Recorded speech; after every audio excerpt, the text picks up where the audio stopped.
What an absolutely stunning place to wake up to. Alright, let's get some breakfast happening. How about that as a view to be cooking breakfast to? Absolutely stunning. I think I might just live here from now on. And you guys are going to be happy to know that I'm not having my cereal the wrong way this morning. I'm actually going to do some bacon and eggs so you don't have to stress today. Breakfast is served, let's eat. What do you guys reckon? Would anybody notice if I built a house here and just started living here? Let's get camp packed up and we'll hit the tracks.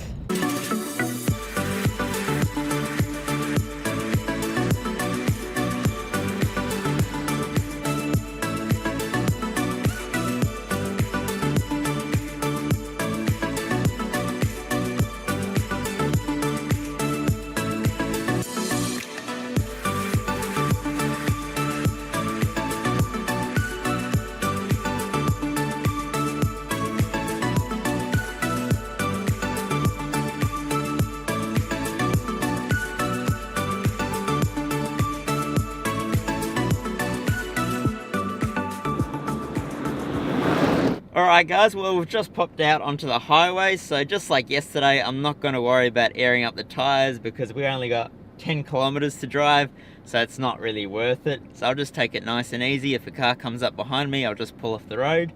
And we're going to head back down to the beach all over again. That's why I'm not going to air up the tyres. And we're going to head into this beautiful little secluded bay, so hopefully we're the only ones there, but seeing as the weather's so nice, I wouldn't be surprised if there was someone else down there. Alright, let's hit the road.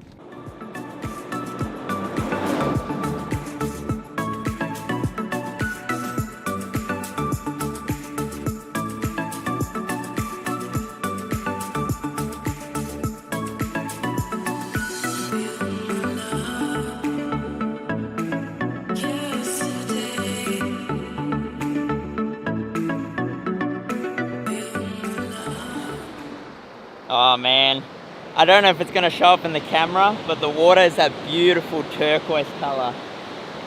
Just amazing. Well, I've just stopped at the end of this bay. I'm just going to have a bit of a bite to eat for lunch, chill out for a little bit, and then we're going to head over to some sand dunes, have a bit of a muck around in them, and see what else the day leads to.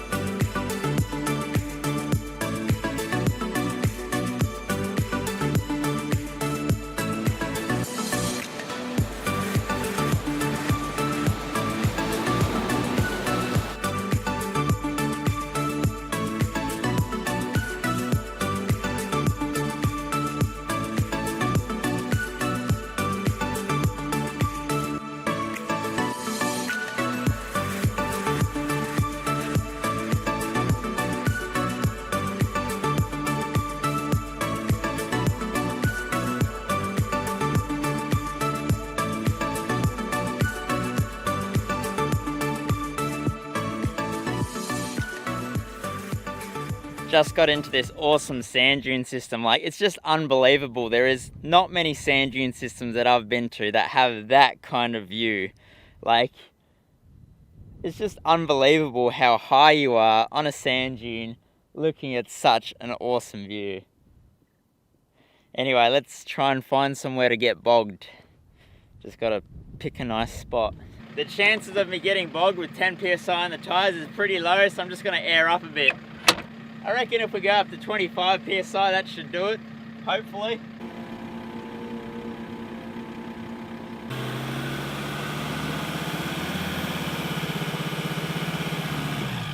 I've gotten stuck quite a few times for the channel in the past. I mean, I can think of at least 2 other occasions.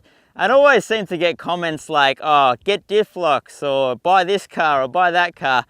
And I don't think a lot of people understand how hard it is to actually get bogged on purpose. Like, for this test here, I had to air up the tires to 25 psi. To get stuck just then, I had to put it in 2-wheel drive, spin the tires a little bit, then put it in 4 low, spin the tires a little bit. A lot of effort goes into getting stuck, guys. It's not as easy as it looks, all right?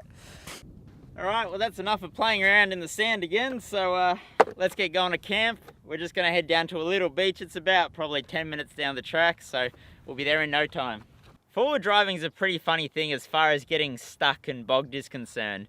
A lot of people, I don't know whether they like to be proud of the fact that they've never got bogged or they're just scared to get bogged, but getting stuck when you're out forward driving is just what forward driving is. Like, if you're out getting stuck forward driving, that means that you're giving it a red hot go. Like, you're out there, you're learning, you're figuring things out.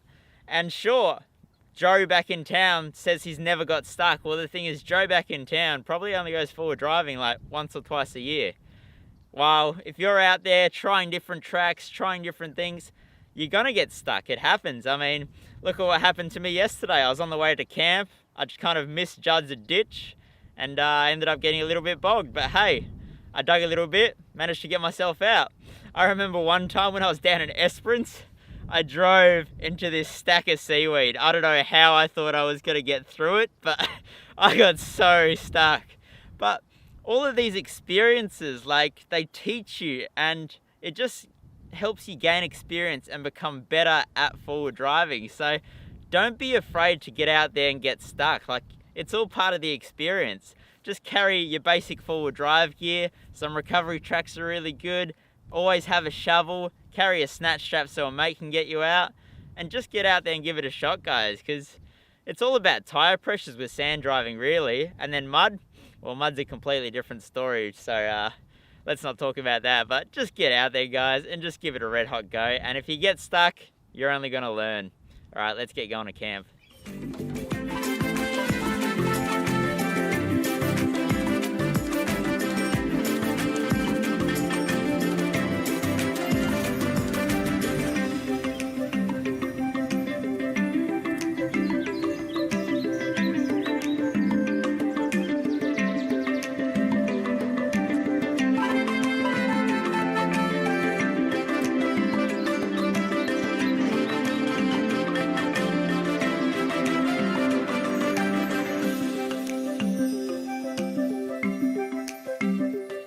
So somebody else is camping down this end of the beach, but I just want to show you guys this.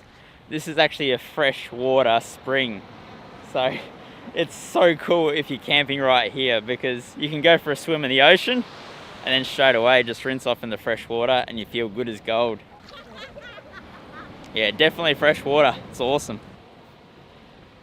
Well, we just got down to our end of the beach. There's one other camp up the far end of the beach there. So I think we should be able to share this stretch of coast without it being overcrowded. It should be okay.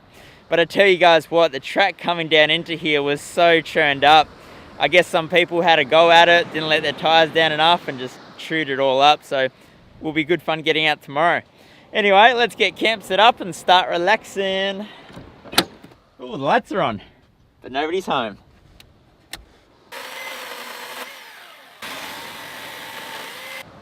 That forward drive that was up the other end of the beach has actually left, so they must have just been here for the day. Now I'm just like, do I go up that end? Do I stay here? I mean, I think it's more sheltered here, so I might just stay put. That fresh water though, so cool.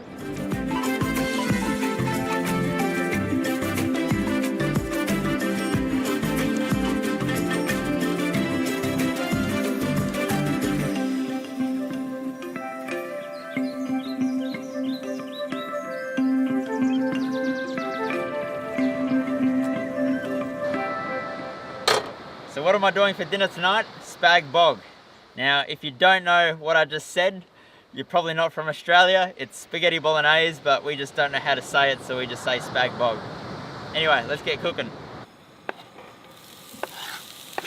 Oh yeah, that's almost done, I reckon. Looking good. Well, that's the spag bog done.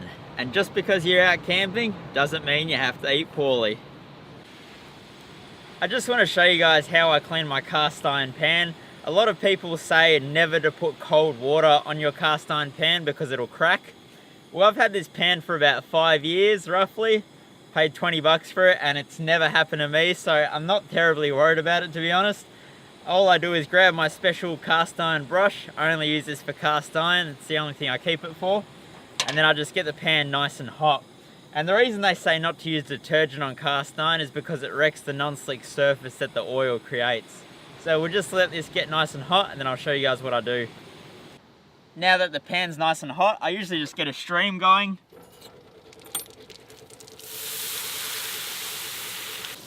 and all of that grease and everything else that's on there will just boil out.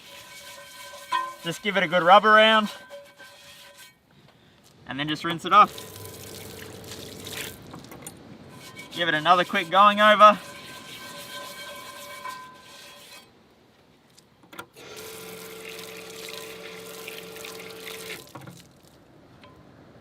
There you go, guys.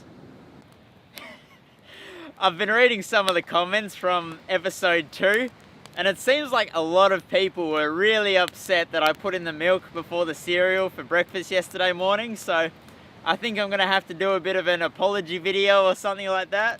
Otherwise I might lose all my subscribers. Nah, but thanks for coming along on today's adventure, guys. I hope you guys enjoyed it. Tomorrow's the last day of this trip, unfortunately, before I gotta head back to Perth, back home. So we'll make the most of it, go for a paddle in the morning, and cook up a mean breakfast tomorrow. So we'll see you guys then. Thanks for watching. Have you guys seen my video about these fire tongs? They are seriously my favorite campfire accessory. Seek adventure!